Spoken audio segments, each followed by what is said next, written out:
अभिषेक घोसाळकर हत्या प्रकरणी आमदार यशोमती ठाकूर यांनी संतप्त प्रतिक्रिया दिली आहे। सत्ताधारी लोक महाराष्ट्राचा बिहार करत असल्याची त्यांनी टीका केली। राज्यात कायदा आणि सुव्यवस्थेचा प्रश्न उपस्थित होत असल्यानं त्यांनी मुख्यमंत्री आणि दोन्ही उपमुख्यमंत्र्यांना राजीनामे मागितले आहेत। आणि ही वस्तुस्थिती आहे की महाराष्ट्राचा बिहार हे लोक करतात। महाराष्ट्र हा पुरोगामी म्हणून ओळखला जात होता।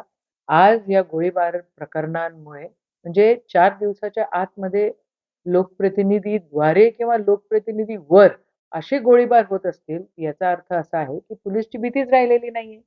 आणि किती नागपूरमध्ये तुम्ही बघा क्राईम काय लेव्हलवर वाढतंय। तुम्ही पुण्याला बघा कोयता गँगची त्या ठिकाणी भीती सगळ्यांना दिसते आहे। तुम्ही सदा सरवणकरांचं प्रकरण बघितलं, तर तोही एक प्रकरण फेमस झालेला आहे. म्हणजे कोणी काही करायचं आणि हे सगळे गोळीबार करणारे लोकं असं म्हणतायत, की आमचे बॉसेस जे आहेत, हे सागर आणि वर्षावर राहतात. आमचं कोणी काही बिघडवू शकत नाही. महाराष्ट्राचा बिहार करणाऱ्यांना महाराष्ट्र माफ करणार नाही. या लोकांना जर महाराष्ट्राचा पुरोगामी विचार आणि महाराष्ट्राचं चारित्र्य सांभाळता येत नसेल, तर सत्ताधाऱ्यांनी, मुख्यमंत्र्यांनी आणि उपमुख्यमंत्र्यांनी, होम मिनिस्टरनी बिलकुल राजीनामे दिले पाहिजे.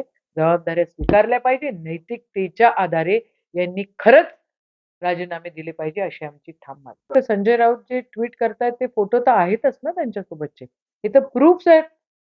हीच लोकं ज्यावेळेला विरोधी पक्षामध्ये असतात, त्यावेळेला कशाप्रकारे आरडाओरडा करतात.